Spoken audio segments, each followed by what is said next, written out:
जय जय राम। सादर नमन परम प्यारे राम, परम पूज्य गुरुजन, परम दिव्यात्माएं और आप सबके मंगल आशीष लिए परमेश्वर अकारण कृपा करके अपने श्री चरणों में लेके आए हैं। उनका बारंबार धन्यवाद, अनंत अनंत बार धन्यवाद, अनंत बार धन्यवाद। गुरुजनों की बहुत बहुत बहुत बहुत कृपा और वे मन के रूपांतरण में लाते हैं और दिन भर की जितनी भी कृपाएं हैं वे साझा करवाने बहुत सुंदर लेके आते हैं। बहुत कृपा है उनकी। आज तो बहुत ही प्यारा रहा और आरंभ हुआ सत्संग से और बहुत सुंदर सत्संग मिले, झोली में डाले महाराज ने। और आज का जो सत्संग था वो भी बहुत सुंदर, बहुत ही कृपामय था। और प्रवचन तो उसी समय पोस्ट कर देते हैं। आज विश्वास पे महाराज बोले थे और विश्वास पे कि कैसे परमेश्वर उनकी हर इच्छा शिरोधार्य करना ही परम विश्वास से, बिना किसी शर्त के कि, और सबसे बड़ी बात कि सब कुछ परमात्मा कर रहे हैं। एक तो ये होता ही है और हम उसे चाहे ना अच्छा लगे ना लगे हम स्वीकारते हैं, किंतु परमेश्वर मेरा परम हितकारी है, इस तरह से स्वीकारना बहुत ही प्यारी बात हो जाती है। सो बहुत बहुत सुंदर प्रसाद मिला। दिसंबर से मेरे सत्संग भी अलग अलग संडेज के, क्योंकि मेनली होते हैं यहाँ पर, उनका भी महाराज की कृपा से विभाजन हो गया है। मेरीलैंड के सत्संग में मैं पहली और आखिरी संडे जाया करूँगी और एक और सत्संग जो यहाँ पे दिया वहाँ पे मैं दूसरे संडे जाया करूँगी। और भारत में जो सत्संग दिया वो वहाँ पे मैं तीसरे संडे जाया करूँगी। पूरा लगाऊंगी दिसंबर से। ऐसे नहीं कि उधर से दौड़ा उधर पहुँची, उधर से नहीं। अब ये शांत हो गया सब और बड़ी महाराज की ही कृपा है कि सब शांत हुआ। और अब दिसंबर से जो सत्संग लगाने आरंभ करूँगी वो पूरे कृतज्ञता के भाव से है, धन्यवाद के भाव से है। ये नहीं कि ड्यूटी तो कहीं भी नहीं है, बट एक धन्यवाद, ग्रैटिट्यूड कि चाहे मेरा समय कैसे चल रहा था पर फिर भी इन दो सत्संगों ने मुझे आने दिया और उनके प्रति आज ग्रैटिट्यूड बहुत ज़बरदस्त। और ऑफ कोर्स महाराज मुझे इधर लाए, वही लाए और रखा, तो उस स्थान उस इधर के लिए ग्रैटिट्यूड। सो इस तरह से जाएंगे। और ये मैंने बहुत सुंदर महाराज ने सबको बोल भी दिया है कि इस तरह से मैं केवल कृतज्ञता के भाव से ही आऊँगी।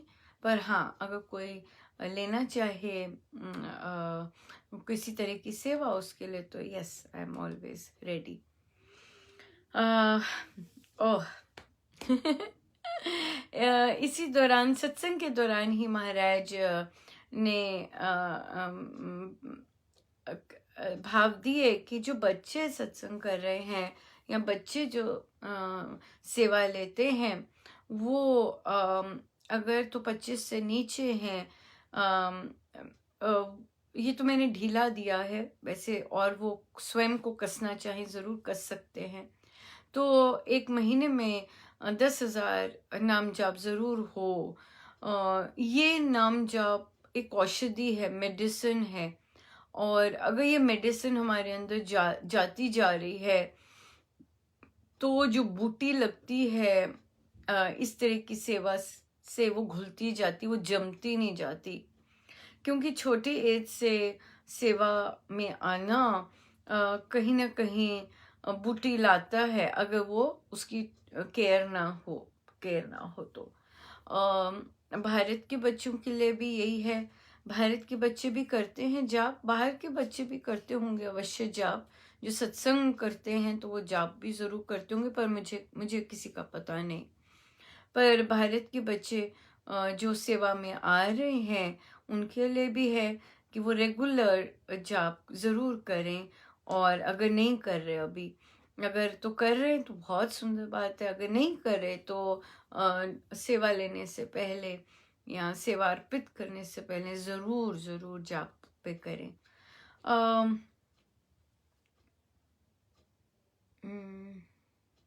एडल्ट्स जो लेते हैं ड्यूटी, वे और अगर उन्हें मिलती है, चाहे भजन की है चाहे कैसी भी है, ज़रूर उन्होंने 1.25 करोड़ का जाप करें। या फिर जो जप यज्ञ चल रहे होते हैं, दैनिक जाप चल रहे होते हैं, वे 10 से अधिक करें तो बहुत वो भी एक होल्ड बना रहता है। अवश्य है ये सब चीज़ें, बहुत ज़्यादा चीज़ें अवश्य हैं, पर इन सब में ये मानना बहुत ज़रूरी है, ये जो मैं जाप कर रही हूँ ये औषधि है। अगर उसे यूं ही करेंगे, रटन की तरह करेंगे, राम राम राम राम राम राम जप रहे हैं, तब उसका उस तरह इफेक्ट नहीं होगा जो हम चाह रहे हैं। हम चाह रहे हैं कि राम नाम औषधि बने, सेवा के साथ, सेवा जो कर रहे हैं उसके साथ राम नाम औषधि बने, ताकि जो बूटी लगती है वो घुले। तो अगर हम रटन कर रहे हैं तो उसके लिए महाराज ने कहा कब कृपा होती है हमें नहीं पता।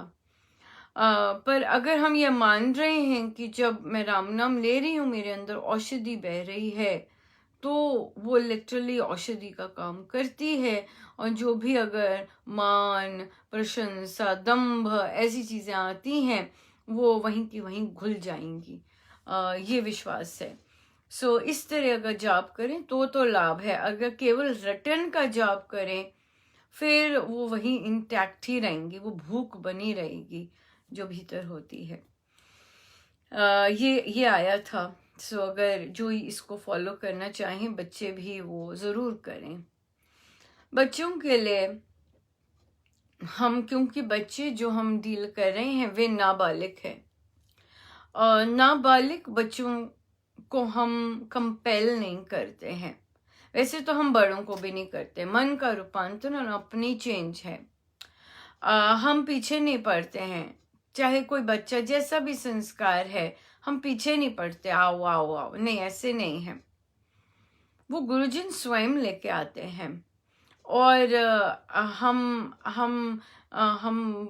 हम नहीं जाते। हम जरूर बताते हैं कि ये है, किंतु हम पीछे नहीं पड़ते, नहीं, क्योंकि गुरुजन है हमारे सारथी। अगर हम पीछे पड़ते हैं इसका मतलब हमने सारथी नहीं बने। जो पेरेंट्स भी अपने बच्चों को नहीं लाना चाहते, उन्हें भी हम उनका मत चेंज नहीं करते, नहीं। क्यों? क्योंकि गुरुजन जान जाते हैं। एक्चुअली हमें चीजें जो नहीं पता होता, गुरुजनों को तो पता ही होती है चीजें, तभी हमारा रोक देते हैं वो। हम नहीं करते कंपेल। हमें फॉर्मेलिटी की, समाज की, ये सब हमें नहीं है कुछ भी। हम प्योरली आध्यात्मिक है। और जितने हम ऐसे होंगे, हम देखेंगे हम बड़ी रिच क्वालिटी अट्रैक्ट करेंगे।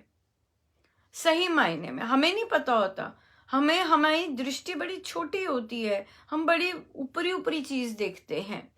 पर गुरुजन जो हैं वो सॉलिड चीज देखते हैं और फिर वो सॉलिड चीज लाते हैं।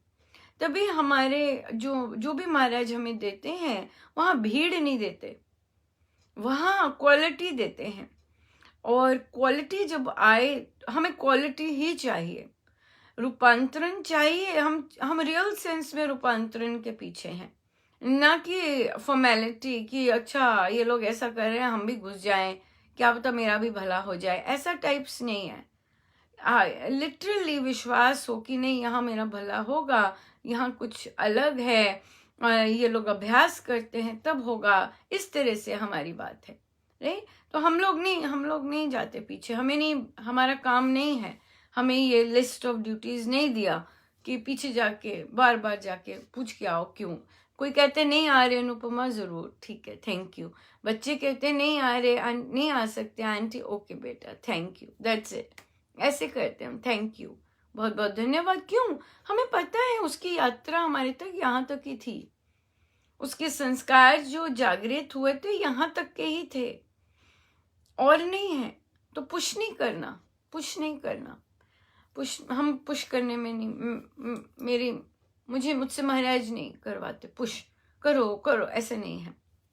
हाँ, पर अगर एक बार आ जाते हैं, जैसे रामोपासना है, बुक क्लब्स हैं, वहां पे आके नियम नहीं फॉलो कर रहे, एक दो बार कहती हूँ पर मुझे पता लग जाता है कि यहाँ पे रूपांतरण यहीं तक का है, क्योंकि मान ही नहीं रहे होते, लिख ही नहीं रहे होते, प्लानर्स इस तरह से कर नहीं रहे होते, तो पता चल जाता है कि रूपांतरण वैसा वाला नहीं आने वाला। जो मानेगा पूरी तरह से वहीं आता रूपांतरण। भूल गए अनुपमा ये लिखना, भूल गए ऐसा करना, हाँ भूल गए, ठीक है, क्योंकि श्रद्धा नहीं है, लगन नहीं है, तभी ऐसे हो गया, वरना हो जाता है और आता है। सॉलिड रूपांतरण आ रहा है, आया है, और जिन्होंने किया है, जिन्होंने पूरा भरसक जैसे महाराज के आज्ञाएं हैं, आदेश हैं, हू बहू फॉलो किया है, बिल्कुल आया, बहुत सुंदर आया है। सो इसलिए ये हमारे पर ही है। ग्रंथ सब सेम पढ़ रहे हैं, सेम सब अनुष्ठान, सेम सब संकल्प ले रहे हैं। डिफरेंस क्या है? एक साधक मान रहा है, एक साधक अपनी मनमानी कर रहा है, वही डिफरेंस है। सेम ग्रंथ पढ़ रहे हैं, सेम संकल्प ले रहे हैं, एक के जीवन में शांति ही शांति आ रही है, एक वैसे का वैसा ही चक्कर काटते हुए बैठा हुआ है। That's it, simple. सो ये अपनी लगन, अपनी मनमानी, अपना सब कुछ पे डिपेंड करता है। ये तो हम क्लियरली देख रहे हैं बहुत। और अब केक की बात है। ओह माय गुडनेस, आज था श्री भक्ति प्रकाश जी और सुंदरकांड जी की पहली बैठक, और हमने एक धुन सीखनी आरंभ की। बहुत ही सुंदर गैदरिंग थी, बहुत ही सुंदर बैठक, और बहुत जन थे, और बहुत सुंदर गाने वाले, सबसे प्यारी बात ये, और बहुत सुंदर गाया, और जैसे इंस्ट्रक्शंस दी बिल्कुल वैसे के वैसे मैक्सिमम लोग चल पाए। बहुत ही आनंदित रहा, और इतनी जबरदस्त वाइब्रेशंस, ओ माय गुडनेस, बहुत जबरदस्त थी। सो पर बहुत अच्छा रहा। और उसके बाद हमने देखा कि अगर हम सप्ताह में 2 बार कर सकें ताकि स्पीड अप हो जाए, क्योंकि नई ट्यून्स हैं और दूसरी ट्यून करने में थोड़ा समय लगता है, तो इसलिए 2 बार कर सकें तो बहुत अच्छा रहेगा। सो हमने बुधवार को भी रखा है कि अगर बुधवार को भी रात्रि 10 बजे आ सकें जो साधक, बहुत कृपा है। बहुत आनंद आया, पर बहुत जबरदस्त आनंद आया, और बहुत था आनंद, बहुत जबरदस्त था, बहुत था, बड़ी कृपा थी, सॉलिड कृपा थी। बहुत कृपा थी, और बड़ी, क्या कहें महाराज का, बहुत ज्यादा। बहुत है ही नहीं कोई शब्द उस चीज को डिस्क्राइब करने के लिए। बहुत था, बहुत आनंद था, भरपूर आनंद था, भरपूर।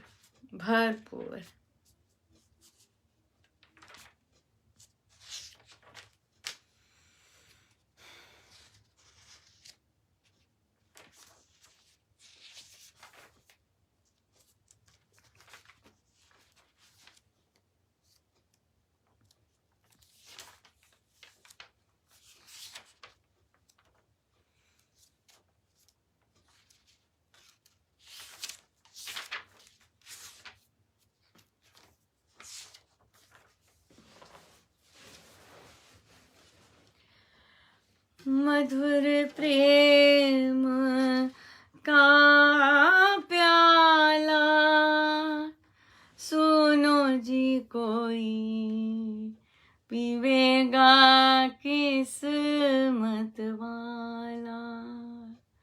ओ राम नाम का प्याला सुनो जी कोई पीवेगा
वाला। हो राम नाम का प्याला सुनो जी कोई पीवेगा किस्मत वाला। हो राम नाम का प्याला वेगा किस्मत वाला। प्रेम का गहना प्रेमी पावे, जन्मा मरण के कष्ट मिटावे। प्रेम में होके मत वाला सुनो जी कोई नाचेगा किस्मत वाला। ओ राम नाम का प्याला सुनो जी कोई पीवेगा किस्मत वाला। ओ मधुर प्रेम का प्याला सुनो जी कोई पीवेगा किस्मत वाला। सतगुरु अपने ही है प्यारे, सतगुरु प्यारे मेरे सतगुरु न्यारे। सतगुरु अपने ही है प्यारे, अमृत प्रेम पिलाने वाले। प्रेम का पंथ निराला सुनो जी कोई चलेगा किस्मत वाला।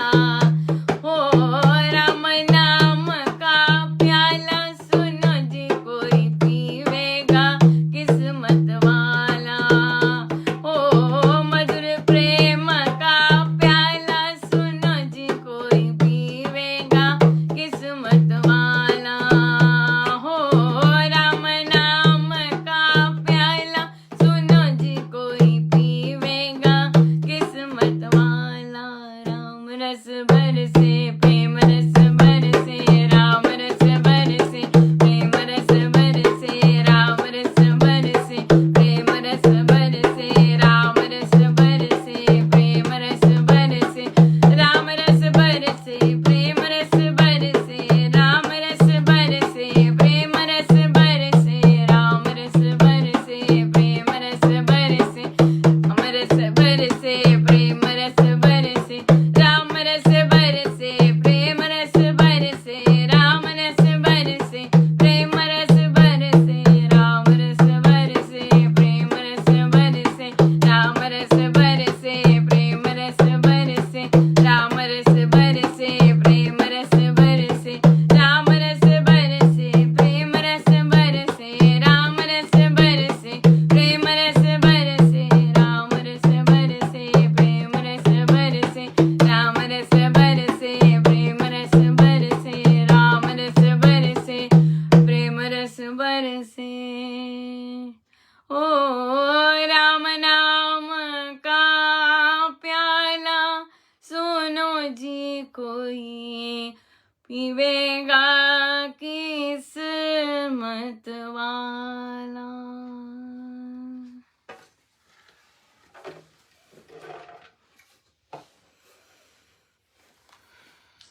बहुत बहुत ही आनंद था। बहुत बहुत बहुत धन्यवाद गुरुजनों का। महाराज ने कहा कि जिनको ये विश्वास नहीं है कि राम परम हितकारी हैं और जो हुआ वो राम की परम हितकारी इच्छा की वजह से हुआ, उनकी प्रार्थना की सुनवाई नहीं होती, उनकी प्रार्थना की सुनवाई नहीं होती। जिनका विश्वास डामाडोल होता जाता है, जिनका विश्वास कभी हो गया कभी नहीं हुआ। जैसे कि कल ही एक साधिका जी ने अपनी माँ को खोया, तो उन्होंने कहा प्रभु से एक ही चीज़ तो मांगी थी, मेरी माँ को ठीक कर देते, और अब तो विश्वास ही नहीं रहा, किसी चीज़ पे विश्वास नहीं रहा, ऐसा है वैसा है। तो ऐसे बोले तो उन्हें कहा कि नहीं, ये आपकी माँ के लिए अच्छा था। हम किसी को खोते रोते क्यों हैं? क्योंकि हमारा अपना स्वार्थ होता है, हम उनसे प्यार करते हैं और हम वो प्यार खोना नहीं चाहते। हम नहीं चाहते कि वो जो प्यार हमें मिल रहा है वो मिलना बंद हो जाए। तो स्वामी जी ने, महाराज ने इस चीज़ को स्वार्थ कहा है। तो हमारा स्वार्थ होता है, एक पार्टनर का भी स्वार्थ होता है कि मेरी पार्टनर रहे। क्यों? क्योंकि वो उसके साथ फ्री रहता है। जैसा बोलना, ध्यान भी नहीं देता, वैसे तो ध्यान भी नहीं देता कैसे उसे ट्रीट कर रहा है, पर फिर भी फ्री रहता है, एक इंसान के साथ उधर फ्री रहता है। बट हो सकता है उस इंसान के लिए जाना ज़्यादा आवश्यक हो, उस इंसान के लिए जाना उसकी भलाई हो। सो इसलिए परमेश्वर जानता है किसके लिए क्या भला करना है। सो जबकि वो भी दीक्षित, क्यों नहीं, गुरुजन ध्यान रखेंगे, बहुत ध्यान रखते हैं। और तो इसलिए परिवार को रोने धोने की बजाय जाप करना चाहिए। श्री अमृतवाणी जी का यज्ञ चल रहा है, वो करना चाहिए, rather than कि हम अपने लॉस पे रोते रहें कि अच्छा अब मुझे वहां से प्यार नहीं मिलेगा। दुख की बात तो है, हर एक इंसान प्यार के लिए ही तो जीता है ना। प्यार मिले, प्यार शांति मिले, इस यही चीज, इसी के लिए तो सब यात्रा चलती है। तो इसलिए बट वो तो टेम्पररी प्यार है, और असली प्यार तो कहीं और ही होता है। सो इसलिए जो मानता है, जो ये कह दे, कल ही उन्होंने कहा कि अब तो ये तो विश्वास ही हिल गया सब।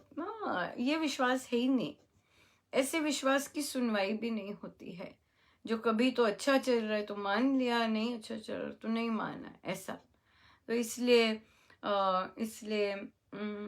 जो वो कर रहे हैं मेरी भलाई के लिए कर रहे हैं, ये पक्का हो जाए तो बेस्ट है, ये पक्का हो जाए तो बेस्ट है, फिर तो सब कुछ ही भलाई के लिए होता जाता है। 464 5वां प्रसंग। एक त्यागी ब्राह्मण नर्मदा नदी के साथ साथ विचरता हुआ जनसेवा किया करता था। उसकी ये धारणा थी कि सभी मनुष्य मनु की संतान हैं। ऊंच नीच की कल्पना खोटी है। वह जिधर जाता वनवासियों के सियाने घरानों को क्षत्रिय धर्म की दीक्षा देता जाता। उसकी दीक्षा पद्धति बहुत साधारण थी। 10-12 जन एकत्रित किए, अग्नि में आहुति देकर कहा कि अपने आप को क्षत्रिय कहा करो। नित्य सवेरे राम नाम का जाप किया करना, तीर्थों पर जाते रहना, दान पुण्य भी किया करो। गो रक्षा करना उत्तम कर्म है। तुम्हारा पुरातन और आदि पुरुष आदित्य हुआ है।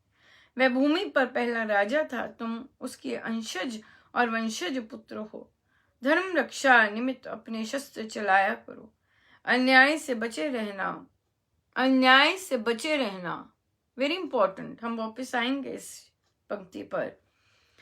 समर से भागना नहीं, विपत्ति आदि धर्म त्यागना नहीं, जाति द्रोह कदापि नहीं करना। उन नवीन दीक्षितों को कुछ भी ज्ञान नहीं था कि उनके क्या गोत्र हैं।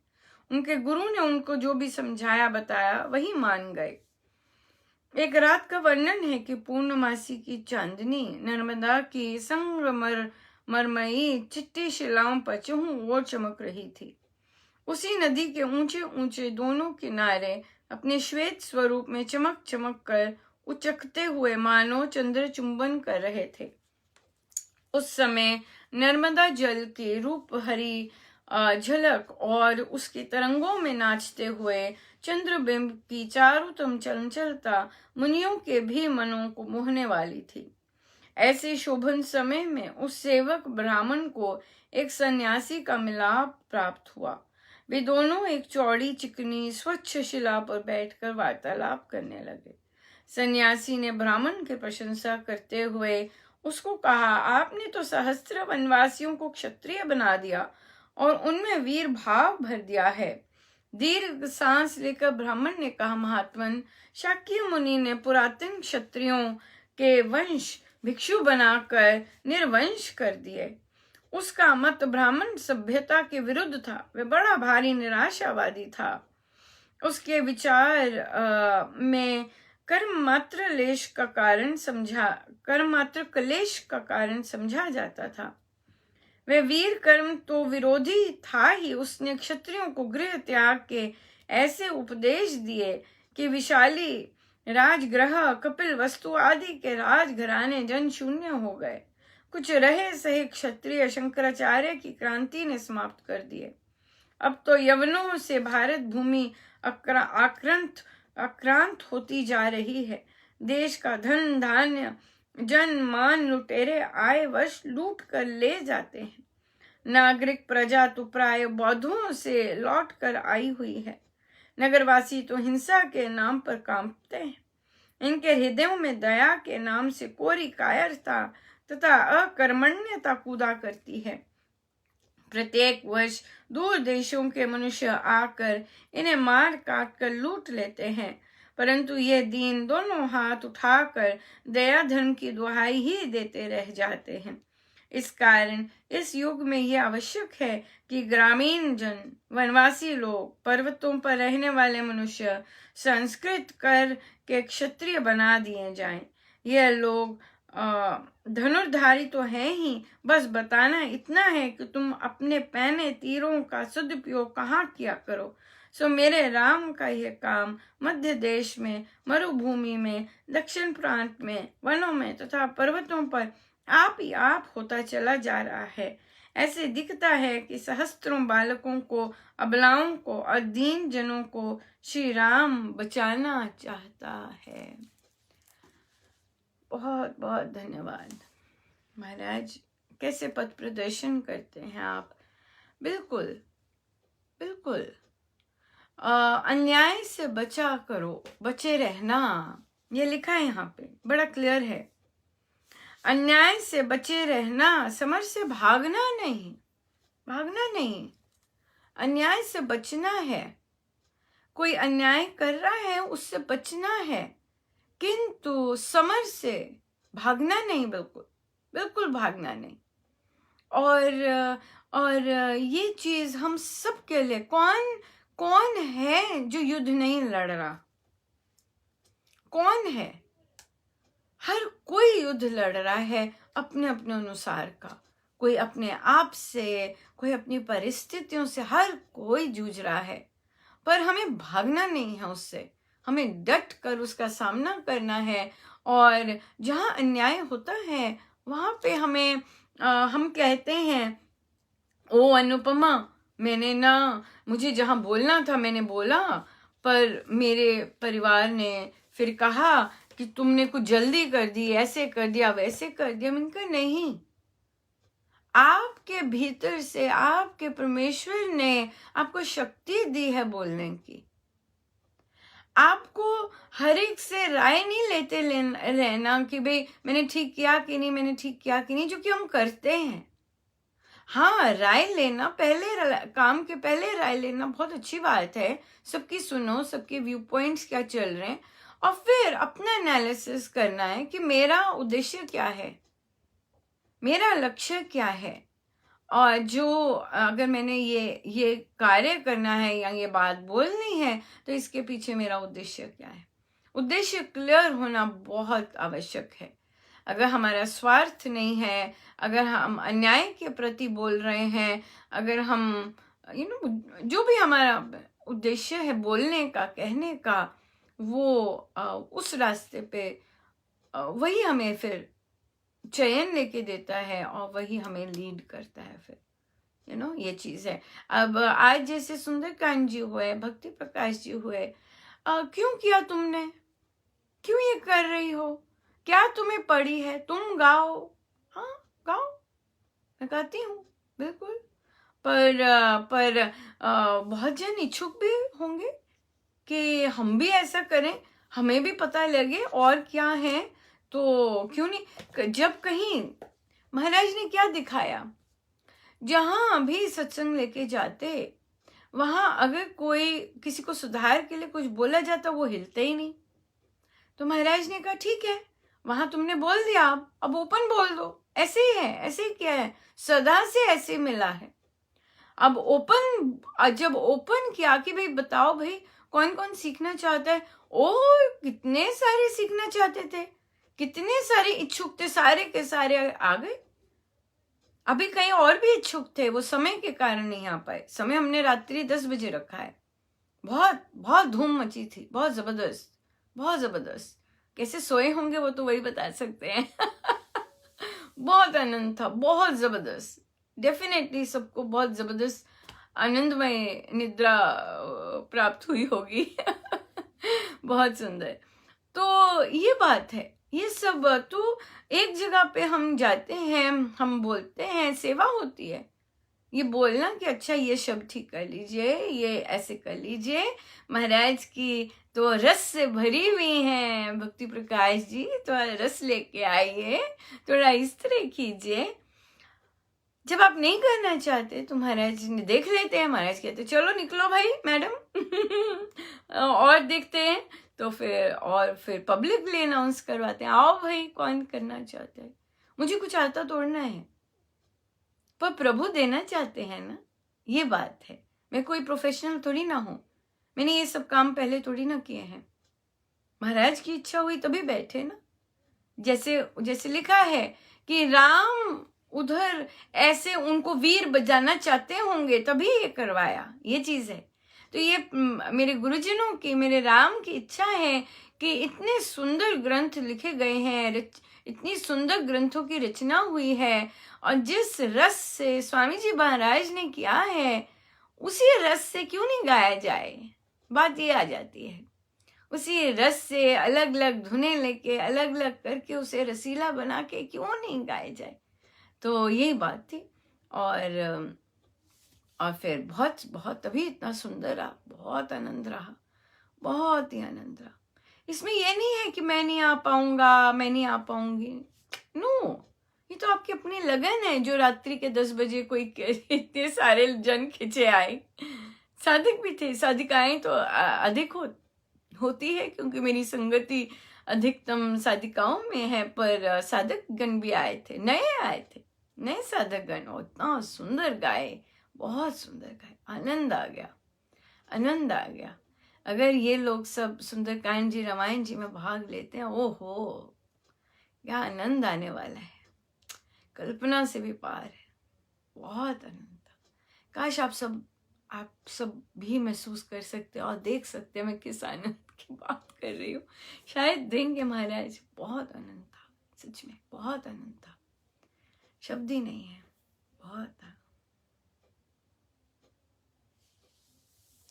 आनंद ही आनंद बरस रहा मेरे सतगुरु के दरबार में, आनंद ही आनंद बरस रहा मेरे सतगुरु के दरबार में, आनंद ही आनंद बरस रहा, आनंद ही आनंद बरस रहा मेरे बाबा के दरबार में, आनंद ही आनंद बरस रहा मेरे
बहुत सुंदर, बहुत ही सुंदर। बहुत सुंदर प्रश्न चल रहे थे आज भी बहुत सुंदर चर्चा हुई रामोपासना में। और बात चल पड़ी कि एक साधिका जी ने शेयर किया कि उन्हें वे किसी साधक जी से मिले और उन्होंने कहा कि वो बहुत उच्च कोटि के साधक हैं। तो मेरे सारे रेडार खड़े हो जाते हैं जब कोई ऐसा मैसेज लेके आता है। और फिर कहते हैं, फिर उन्होंने कहा कि उनको ये ऐसे ऐसे होता है। तो मैंने कहा कि तो उन्होंने कहा कि मेरे जितने भी वो थे वो बड़े अच्छे मेरे सॉल्व हो गए, मैं बड़ी खुश। तो मैंने उनसे बस यही पूछा कि आपको कैसे पता चला कि उनको ऐसे ऐसे ऐसे ऐसे अनुभव होते। तो उन्होंने कहा मुझे खुद बताया। तो यहाँ पे मैंने कहा कि आपको खुद बताया उन्होंने, क्या उनको ऐसे ऐसे होता है? क्यों बताया उन्होंने? क्यों बताया उन्होंने कि उनको ऐसे ऐसे होता है? क्या कारण था उनका बताने में कि उनको ऐसे ऐसे होता है? और फिर जब हमारे अंदर प्रवृत्ति भटकने की होती है, हमें जब दूसरे इस तरह के बताते हैं कि भाई मुझे ऐसे होता है ऐसे होता है, फिर हम और इम्प्रेस हो जाते हैं ऐसी चीजों से। इम्प्रेस नहीं होना है। अब तक अपने गुरुजनों को पता लग जाना चाहिए कि उन्होंने बोला है कि स्वयं अपना ये सब नहीं बताना है। पर अगर हम ऐसे बता रहे हैं तो फिर, और हम जा रहे हैं ऐसे, तो इसका मतलब हमारे अंदर कहीं कुछ गड़बड़ है अभी, जो कि हमें स्वामी जी महाराज के शब्दों पर से सॉल्यूशंस नहीं मिल रहे। हमें स्वामी जी महाराज के शब्दों से सॉल्यूशन नहीं मिल रहे, तभी हम कहीं और जा रहे हैं। गड़बड़ है कहीं, राइट? तो स्वामी जी महाराज के शब्दों से, और अगर आप एक जगह हैं तो महाराज बहुत क्लियरली बोलते हैं कि धन्यवाद, हमें सबसे सीखना चाहिए, पर हम अगर स्वयं जा रहे हैं इधर उधर सीखने, वो कह रहे आप घर में बैठे हुए हैं, आपके घर में काम करने वाली बड़े अच्छे से काम कर रही हैं, और उसका कुछ ना कुछ उसका जो बिहेवियर है उससे आप सीख जाते हैं। एक शिशु है, और शिशु जो है वो बहुत ही कुछ अपना कर रहा है और आप उसको ऑब्जर्व कर रहे हैं, वहां से आप सीख जाते हैं। तो महाराज जो सीखने की बात करते हैं वो अक्सर बच्चों से सीखने की बात करते हैं, शिशु से सीखने की बात करते हैं, बेबी से सीखने की बात करते हैं, इस तरह से सीखने की बात करते हैं। ऑफ कोर्स वो स्वयं भी संतों के बहुत बहुत लालायित रहते हैं उनके दर्शनों से के और उनसे सीखने के, क्योंकि उनका स्वभाव ऐसे है। तो महाराज ऐसी बात नहीं है कि किसी के पास जाना और फिर उनसे सीखना, पर इतना ज्यादा इम्प्रेस हो जाना, और स्पेशली जब साधक अपने मुख से ही बताए कि मुझे क्या क्या हो रहा है, वहां पे लाल बत्ती जग जानी चाहिए, और थोड़ा सा इम्प्रेस होने का जो हमारा वो केंद्र है अंदर, उससे एक पीछे हट जाना चाहिए, एक स्टेप पीछे हट जाना चाहिए। सो ये बहुत ज्यादा इम्पोर्टेंट है कि कौन अपना ही अपने अनुभव बताता रहता है, और फिर हम इम्प्रेस हो जाते हैं। नहीं, ध्यान रखना है इसका। स्वामी जी महाराज के पास जाना है, उनके शब्दों में भरपूर प्रेम रस और सॉल्यूशंस हैं, और कहीं की तो जरूरत ही नहीं पड़ेगी। अगर मिलता है कहीं और से भी, धन्यवाद। अपने आप जैसे हम स्क्रॉल कर रहे हैं और सडनली एक लाइन मिल गई, जैसे एक बच्चे ने बताया कि हम कुछ पढ़ रहे थे, ग्रैटिट्यूड का पढ़ रहे थे, और बच्चे ने कहा आंटी आज मेरे स्कूल में भी यही हुआ, हमारे कुछ ऐसा हुआ, और उन्होंने भी यही चीज बोली। ये जो चीज़ होती है कि हमने कहीं और से भी सुनी और फिर हम गुरुजनों से भी सुन रहे हैं, इसका मतलब है कि वो पक्की तरह से वो चीज़ हमें देना चाह रहे हैं, वो बात अलग होती है। बट हम खुद जाएं सॉल्यूशंस देखने इधर उधर, ये तो बात ठीक नहीं है। और वो भी साधक के नाम पर हम जाएं और इम्प्रेस हो जाएं कि अगले के पास ये शक्तियां हैं, तो ये नहीं, ये तो गड़बड़ है। ये तो हमारी साधना ठीक नहीं चल रही, ये तो गड़बड़ है काइंड ऑफ। अगर सोल्यूशन मिल गया पल भर के लिए ठीक है, पर वो प्रवृत्ति जो है भीतर वो शांत होनी चाहिए कि बहुत इम्प्रेस हो गए आप, बहुत उधर चले गए, ये सब पूछने, ये चीज़ है। यहाँ पर एक और चीज़ भी आई, कुछ ग्रुप्स में चर्चा चल रही थी, क्रोध पे चल रहे हैं चैप्टर्स, और जो साधिकाएं पोस्ट भी कर रही हैं, और फिर महाराज मुझे उन ग्रुप्स में भी लेके गए, कईयों के ग्रुप्स में लेके जाते हैं जब उन्हें लगता है कि साधक इधर उधर जा रहे हैं या जो वो कॉन्सेप्ट दे रहे हैं जिस भी चीज़ का, वो सही तरह से नहीं गया है। हम जब रामोपासना में करते हैं, अध्ययन कर रहे हैं, और हम बहुत सारे दुर्गुणों दोषों का अध्ययन करते हैं कि हमारे अंदर है तो नहीं। सो जब क्रोध एक ऐसी चीज़ है जो कि यूनिवर्सल है और बहुत जगह हमें बहुत बार रुकना पड़ता है, पर हम वहाँ पर ये नहीं कहते कि हमें उसे कंट्रोल करना है।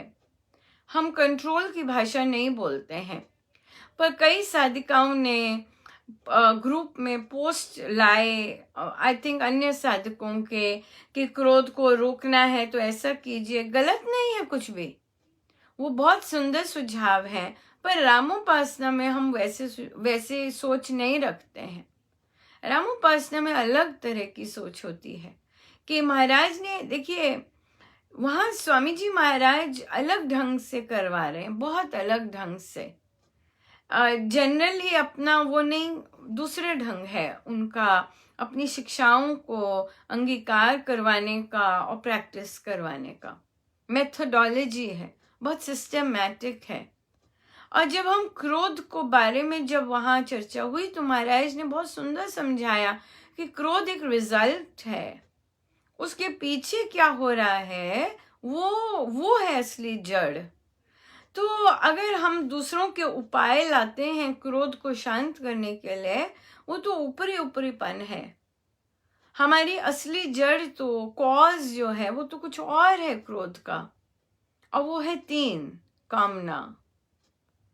मेरी इच्छा नहीं पूरी हो रही, मुझे तभी इरिटेशन हो रहा है।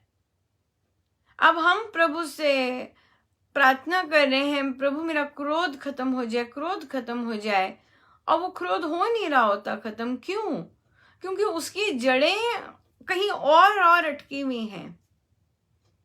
उसकी जड़ें अटकी होती हैं कामना में, मेरी इच्छा नहीं पूरी हो रही। उसकी जड़ें अटकी होती हैं अपेक्षा में, मुझे ये चीज उससे मिल नहीं रहा, कामना ही आ गई अपेक्षा का भी, और मेरी चले, सिर्फ मेरी चले।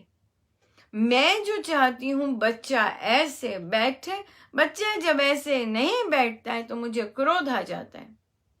या फिर मुझे किसी ने कुछ कह दिया और फिर मैंने बच्चों पे निकाल दिया मैंने। तो ये जो चीज़ है कि मैं हर्ट हुई पीछे से, मेरे अहम को हर्ट हुआ पीछे से, किसी ने मुझे हर्ट किया और फिर मैंने बच्चों पे क्रोध निकाल दिया। मुझे कोई किसी और से मेरी कामना पूर्ति नहीं हो रही तो मैंने किसी और पे अपनी इरिटेशन और क्रोध निकाल दिया। तो ये है रामोपासना का कॉन्सेप्ट। रामोपासना का कॉन्सेप्ट इस तरह नहीं है कि प्रभु इस तरह वर्क नहीं करवा रहे कि हम कहें प्रभु मेरा क्रोध शांत हो जाए। हो भी जाएगा पर उसके लिए समय लगेगा। क्यों? क्योंकि हमने जड़ें नहीं आइडेंटिफाई की कि हमारा असली कॉज क्या है। अगर हम कामना शून्य हो जाते हैं, अपनी कोई इच्छा नहीं रखते, गुरुजनों की इच्छा में रहते हैं, तो हम देखेंगे कि हमारा क्रोध शांत हो गया। पर यहाँ पे बहुत सारे साधिकाएं जो माएँ हैं वो आती हैं, वो बोलती हैं, पर अनुपमा बच्चों को तो सही बात बतानी है, और जब हम बच्चों को सही बात नहीं बताते तो फिर क्या हमारा हमारा कर्तव्य गड़बड़ हो जाता है। बिल्कुल गड़बड़ हो जाता है अगर हम उनको सही बात नहीं बताएं तो। बट वो क्रोध में क्यों बताएं? मेरा ढंग चले, मेरी बात चली जाए, वैसे क्यों बताएं? हम शांत और एक एडल्ट की तरह क्यों नहीं बता सकते बच्चे को? हम क्या अपने मित्रों से इस तरह से बात करते हैं? नहीं, हम कंट्रोल्ड वे से बात करते हैं और बड़ी ग्रेसफुली बात करते हैं कि यार क्या कर रहे हो तुम, है ना? तो बच्चों से क्यों नहीं बात कर सकते वैसे? तो बहुत चीजें अड़ी होती हैं, मेरापन अड़ा होता है, आसक्ति अड़ी होती है, और फिर डेफिनेटली कामना अड़ी होती है। तो इसलिए ये चीजों के कारण क्रोध आ रहा है। अगर ये चीजें हम हटा देते हैं तो हम क्या करते हैं? सीधा अटैक करते हैं, सीधा दवाई सीधी जगह लगती है, राइट, ना कि घूम फिर के। सो इसलिए जो साधक, और बहुत सारे साधक जो मनमानी करते हैं, अभी भी रामोपासना में आके मनमानी कर रहे हैं, और उन रामोपासना में हम आज्ञा में रहना सीखते हैं कि आज्ञा में कैसे रहें। मतलब गुरु ने जो बोला है, जो डायरेक्शन दिया, उसको हूबहू कैसे फॉलो करें। अगर हम नहीं फॉलो करते तो हमें नहीं मिलेगा जो स्वामी जी ने कहा है। अगर हम फॉलो करते हैं तो हमें बहुत सुंदर मिलेगा और बहुत भरपूर मिलेगा, ये तो है ही है। तो इसलिए ये सब जो गुरुजन यहाँ पर जिस तरह से सिखा रहे हैं, और वो कोई हम छिपाते नहीं है, ये ओपन, तभी तो यहाँ पे लाई जाती है। मन के रूपांतरण में ओपन है चीजें, क्योंकि ये महाराज की चीजें हैं, ये कोई किसी की पर्सनल चीजें नहीं है यहाँ पर आप अगर महाराज की ही थॉट प्रोसेस से एक नहीं हो पा रहे, तभी आपको इधर उधर दूसरे साधनों के पास जाना पड़ेगा ये करने के लिए। ये चीजें हैं, सब चीजें ठीक हैं, बट एक तरह के थॉट प्रोसेस में रंगना अलग बात होती है, वो अलग बात हो जाती है। समय हो रहा है, हम चलते हैं प्रवचन पीयूष जी के पास। लिटरली हम कहना मानना सीख रहे हैं। रामोपासना में केवल एक ही चीज है, कहना मानना। बस कहना मानना आ गया हमें, हमारी बुद्धि पीछे चले गई तो बहुत आनंद है, बहुत ही आनंद है, बहुत जबरदस्त आनंद है। पर अगर कहना मानना नहीं सीख रहे तो फिर सीखे सीखे इजी नहीं है। बड़े हो गए हैं ना, तो कहना मानना इजी नहीं है। अपनी इच्छाएं बहुत जबरदस्त होती हैं। पेज 464 दूसरा प्रसंग। दिन में कई बार सिमरन करें। ये हमारा बहुत सुंदर सपोर्ट चल रहा है। यहाँ पे महाराज बता रहे हैं साधक कैसा होना चाहिए, और ये रामोपासना ही है, और ये उपासक का आंतरिक जीवन पर महाराज निरूपण कर रहे हैं। दिन में कई बार सिमरन करें कि मैं अकेला नहीं हूं, मेरा आदिदेव मेरे साथ है, मेरा संरक्षण करता है। ये भावना सुदृढ़ होनी चाहिए। कभी भी संदेह ना हो कि वह दूर है, अंदर अंकित हो जावे कि वह दूर नहीं है। संभव है वह ना होवे, ऐसा विचार नहीं करना। श्रद्धा संशय रहित बनी रहनी चाहिए। जिसका प्रभु में अटल विश्वास है, उसके कार्यों में कठिनाइयां अपने आप दूर हो जाती हैं। आध्यात्मिक मार्ग अपने आप खुलते जाते हैं, पथ प्रदर्शन होता है। यह आवश्यक चीज है। पथ प्रदर्शक का कार्य है कि भगवान की राह पर चलाना, फिर भगवान अपने आप जिम्मेदारी ले लेते हैं। बिजली घर से संबंध जोड़ देना, ये मैकेनिक का कार्य है। जब मैकेनिक ही बिजली घर हो जावे तो ये बड़ी भूल है। हिंदुओं में वाद बड़े हैं। बिजली के तार लगाने वाले को बिजली घर नहीं बनाना चाहिए। ये आम तौर पर होता है। पंथ पैदा हो जाते हैं, व्यक्ति उलझा रहता है। भगवान को पहचान लिया जाए तो आध्यात्मिक मार्ग खुलता है। वे स्वयं पथ प्रदर्शक हैं। बिल्कुल, वे स्वयं पथ प्रदर्शक हैं। हमें महाराज इधर उधर भटकने के लिए नहीं सिखा रहे। जो एडल्ट बुक क्लब्स लेते हैं, जो यहाँ हम मन का रूपांतरण में या फिर रामोपासना में महाराज गुरुजन किसी व्यक्ति विशेष पर डिपेंडेंट नहीं है। हम सब इकट्ठे सीख रहे हैं। हम गलती करते हैं, क्षमा मांगते हैं, फिर से संकल्प लेने शुरू कर देते हैं। भगवान पथ प्रदर्शन करते हैं, भगवान अपनी इच्छा बताते हैं। ये प्रभु पे डिपेंडेंसी गुरुजन ला रहे हैं, सीधा परमेश्वर पर डिपेंडेंसी। और स्वामी जी के शब्दों में घुल जाना, उनकी सोच में घुल जाना, ये बहुत बहुत इम्पोर्टेंट है। जितना हम उनकी सोच को आप बार बार अभ्यास करेंगे, वे हमारे स्वयं अपने आप परमेश्वर पथ प्रदर्शन करते रहेंगे। ये बहुत इम्पोर्टेंट है, बहुत सुंदर है ये चीज। गुरुजनों से सीधा संपर्क, उनके संगति में रहना, ताकि हमारी तार अपने परमेश्वर से जुड़ी रहे, ताकि हमारी तार परमेश्वर से सदा सदा जुड़ी रहे। बहुत सुंदर है। बहुत बहुत धन्यवाद महाराज का, बहुत ही बहुत धन्यवाद।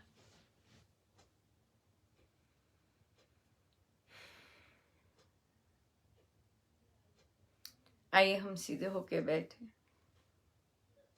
अपने प्रभु, अपने गुरुजनों के श्री चरणों में बारंबार नमन, अनंत बार नमन।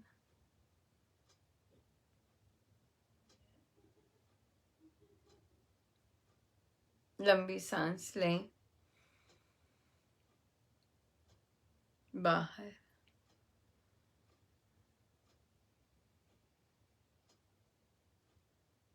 लंबी सांस लें,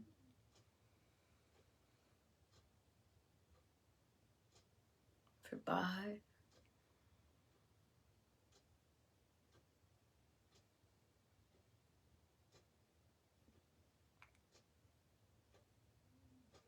मन ही मन बड़े प्यार से राम नाम उच्चारते जाएं।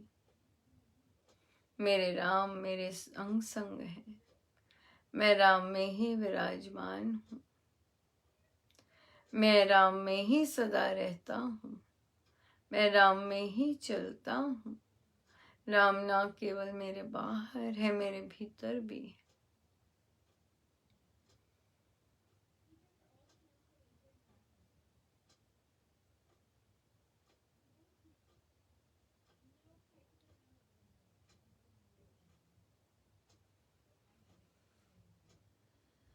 हर कार्य, हर परिस्थिति मेरे राम के कारण बन रही है, बनती है।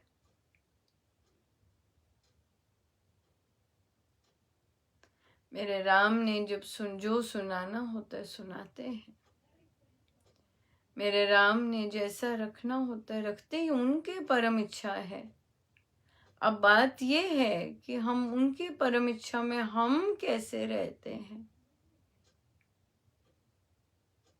हम राम नाम जपते हुए रहते हैं, या फिर हम कुड़न से सड़न से रहते हैं, क्रोध में रहते हैं, या कैसे रहते हैं।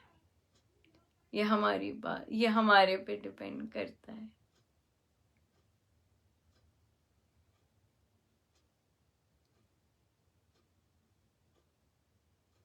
मन ही मन राम राम राम हम करते जाएं, करते जाएं,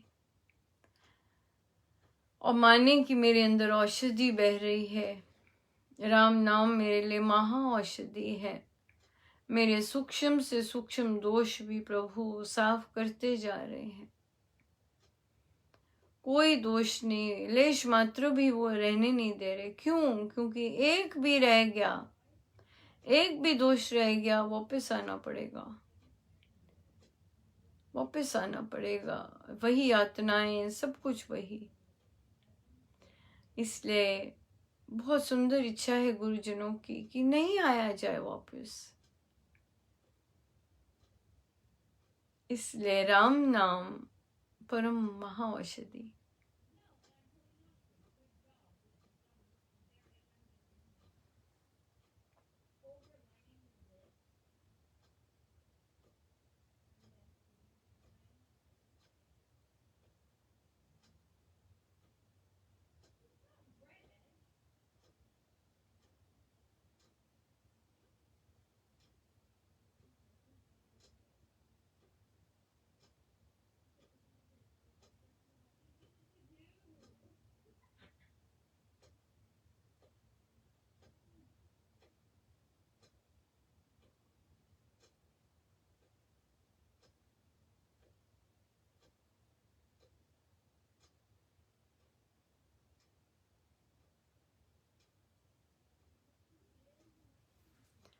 जितनी देर हो सके हम बैठे रहे अपने प्रभु, अपने गुरुजनों के श्री चरणों में, सब उनका उन्हीं के श्री श्री चरणों में। जय जय राम, जय जय राम, जय जय राम।